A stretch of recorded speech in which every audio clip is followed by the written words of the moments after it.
Thanks for staying with us. It is still in the game on News Central TV. I am Ajoke Ojomo. Now let's head straight to the Molade Okoya-Thomas Hall at the Teslim Balogun Stadium, where Nigeria kicked off its campaign at the 2025 ITTF Africa West Regional Championships with dominant displays in both team and singles events. At the event, of course, that was yesterday, Ajoke Ojomo led the women's team to a 3-love sweep over Benin Republic in the finals, securing an early gold medal for the host nation, Nigeria. Now, in the men's singles, it was Nigerian players Muizz Adegoke and Kolasi Wasiu and Matthew Kuti all recorded straight set victories in their opening group matches, setting the pace for the home side. Our correspondent, Ope Adebari, is on ground to give us more updates on the events of the day. Welcome to the show, Ope. What exactly is happening today? I'm seeing that it is quite exciting times right there for tennis in Nigeria.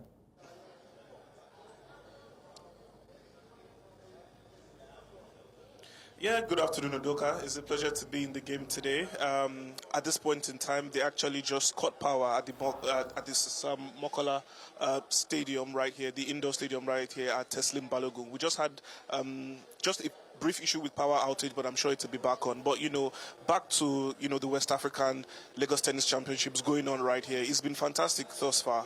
We've missed, the action-packed thriller so far that's been going on here. And I think the most amazing thing about today is probably the age limit of most of the participants here today. And talking about Team Nigeria, we've only lost one game thus far in both the men's and the women's section. For the men today, Muizz Adegoke won again. It was 3-love for him against Geoffrey Badokonon of Benin Republic. For Wasiu Kalasi, he won against Kosi Akakpo of Togo. For Kuti Matthew, it was 3-love for him as well against Liberia's Fred Ware, who actually decided not to participate, so it was a walkover. And then for Matthew Taiwo, it was a grueling encounter against Elias Agbojidon, and then he won that one 3-1. And then the only person that has lost today thus far is Atuwon Quadri, who lost 2-3 to Emmanuel Kome of Ghana.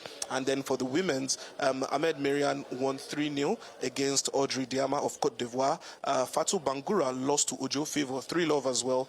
Kwabi Cynthia of Ghana lost 1-3 to Ayola Kabirat, and Ayela Begon Shukura won 3-0 against Benis Homvo of Guinea Republic. So it's been a good outing so far for Nigeria's team, both for the men's and the women's section. And just like I said, there are a lot of young players here, within the age range of 16 to 25, and they're honestly representing Nigeria in the best way possible.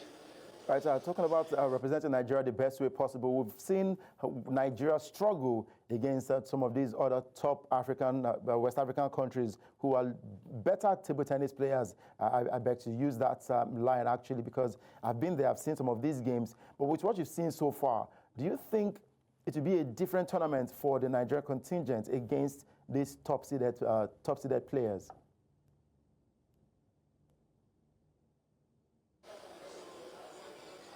Oh, yeah, definitely. I think this year is different. We've learned a lot from last year's WTT contender, which we hosted. I think Wide Eniton and the entire federation, as well as the coaches, have gone back to the drawing board to try and see how we can be competitive, and I think that they've done something well thus far from what we've seen. Our players have been very confident, and they have been, honestly, they have been dominating all their games. I take you back to yesterday when this tournament started. Every single Nigerian that won yesterday won by 3-love.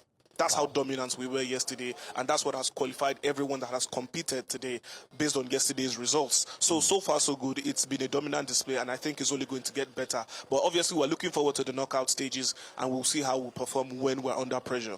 All right, we'll look forward to that knockout stage. And one major thing we're looking forward to is the lights restored over there at the Teslim Balogun Stadium, because I was almost going to ask you if you were in a different time zone, but yes, I'm glad you made it clear that the lights went off. So we hope that the power has been restored and the games will continue as planned. Thank you very much, Ope Adebari, for joining us on the show.